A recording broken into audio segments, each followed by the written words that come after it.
So we're up to week 3 of the Creative Chronicles, and this week is all about the writing.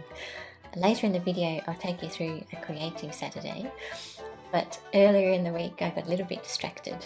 However, I think that's when sometimes the ideas bubble away in my mind, and eventually those ideas get turned into books. For Violetta and the Paganini Poltergeist, I'm in the final stages. As you can see, over the last few weeks books have been printed, but the final job I'm doing here is approving the files for distribution to bookstores and online retailers. And on Monday I also wrote a newsletter. I recorded the Paganini theme again, and I also did my weekly or fortnightly cook-up. And while I was braising the cabbage, I remembered a Brothers Grimm fairy tale. This might have something to do with the next Violetta. This film was set in Budapest in 1939, and I had to have a little laugh at the lady playing the air violin and the bowed saw, so that's definitely an instrument I'd include in the third album. Later that night we watched another film called A House with a Clock in Its Walls. There was a lot of magic and some nice historical references, and I appreciated Jack Black's unique magical gift which was presented through his music. There was an amazing spinning universe, and these frozen yogurt balls were really yummy too.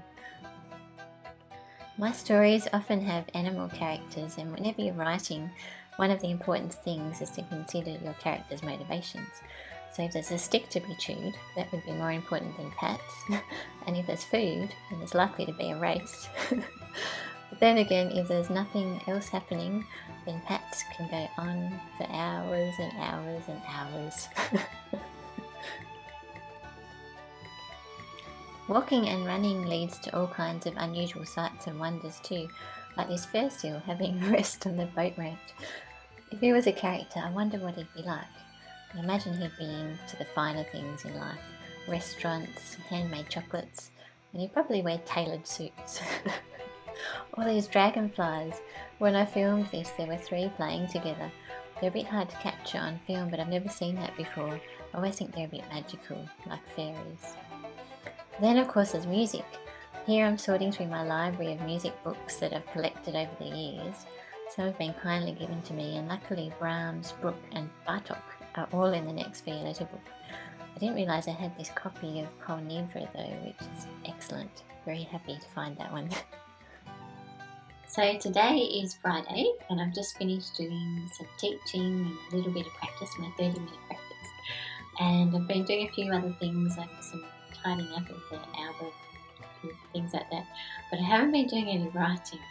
So I thought I might take you with me tomorrow as I have a creative day. So I'm planning for Saturdays to be a whole writing day this year. So I'll be starting at 6 AM. So I'll see you then. The first thing is to go for a run, followed by a bit of yoga. And the wallabies are often still out at that time in the morning. Then after a shower comes breakfast. And today we had heaps of yummy summer fruit, so I had some of that with a leftover cinnamon bun. A Saturday treat washed down with healthy green tea. A quick catch up on emails, then it's setting the timer and onto the tasks. My job for the day is resizing the book files for Signore Maggiorino. It's a story about a luthier, a violin maker who gets given this mission to find the 8 rarest sounds, and there's some really bizarre ones indeed. But it's a bit of a slow process. There's a quicker program I use for the novels, but this one you have to do every chapter and every picture individually. It takes quite a while. Now I'm on to the jacket. It's a similar process but a little bit quicker. And finally there are end paper files to create, so they're the pictures that go inside the cover. And by the way, you might be able to see my little Doris Day figurine, I call her, playing the violin under my lamp.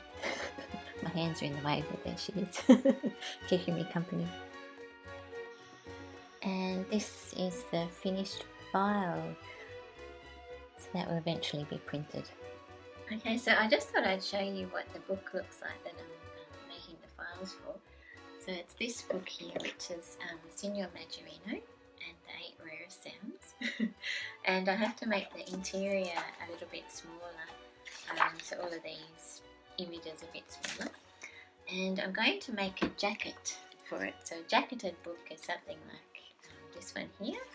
So it has a jacket that opens like that. And the interior of Signore Maggiorino is actually going to be cloth bound, which will be really nice, so have a nice cloth feel. So can't wait to see what they turn out like.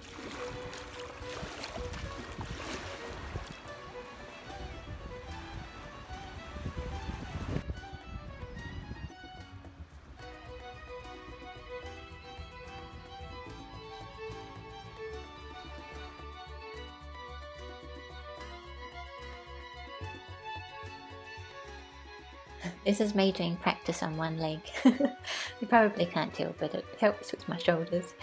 And this is my plans that I've decorated for the rest of the year. So 9 books, I think, to finish that I've got first drafts of. And then at dinner time we had another wallaby visit. So it's a day for wallabies.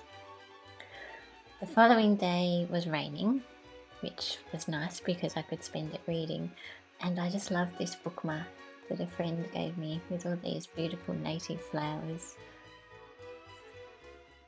So maybe you have ideas for a story as well that are bubbling away as you're going about your day. And what I found helps amazingly are those little snippets of time. So the 30 minutes you have here and there. And as you could see from my plan, I've done some calculations which I'm hoping will be correct. But I have quite a few books that I've written first drafts of, and the way I did that was just doing a little bit every day, every morning. But now I have to go back and edit all of those things, which is a different process again. So what I usually do is I try to read through it as a whole without changing anything. And then after that I'll do a bit of research. I might read some craft books, and I might read some history books, especially for Violetta and Anastasia, because they're set in the past. And then I'll try and do a structural edit myself of each book. So that means moving chapters around and figuring out bits that need to be rewritten. And if it's anything like the second Violetta book, that is nearly the whole entire book, about 3 times.